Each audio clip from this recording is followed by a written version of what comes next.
Paano po yung co-maker? Sabi naman ni Ma'am Villamar, okay? So, yung co-maker po sa pagkuha po natin ng property ay tinatawag din po itong co-borrower. So, ibig sabihin po, kapag insufficient po yung income po natin or nakita po ng bangko or ng pag-ibig na kulang po yung income po natin, for example, ang required income po is 55,000 pesos and then yung income niya po ay nasa 25,000 pesos only or 30,000, kulang pa po, okay? So, yung remaining po na kulang, hahanapin po natin yun sa magiging co-maker or co-borrower po natin. So, kapag pinag-combine po yung income ninyo, okay, that's the time na pasok na po yung inyong basic income or gross income requirement para makapag-housing loan po tayo. So, yung co-maker or co-borrower po, okay, same lang po ng requirements yan together po sa principal. Kung ano po yung requirements po ni principal, ganoon din po ay co-borrower. Kasi nga po, mag-co-borrower po sila. Okay?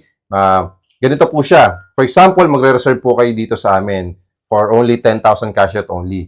Ang nire-require po ni Pag-ibig Financing na basic income po dito is at least 55,000 pesos. So ngayon, kapag pasok po yung basic income ninyo na 55,000 pesos, kahit hindi na po kayo kumuha ng co-borrower.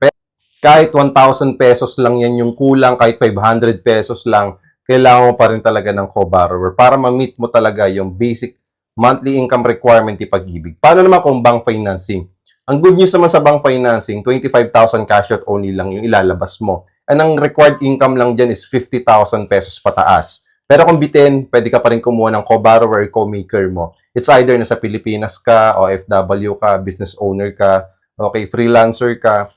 So, pwede po kayong kumuha ng co-maker at least dalawa. Okay, kay Pag-ibig po, pwede pong dalawa. Kay bangko po, I think more than 2 ay pwede pa rin po. Pero syempre, ilimit po natin muna sa dalawa para hindi ganun karami po yung inyong magiging co-maker. So, ganun po siya. Maraming salamat, Ma'am Villamars po sa inyo pong comment. I hope na meron po kayo natutunan. At wag po kayong makalimot na mag-follow po sa akin at mag-message kung interesado po kayo.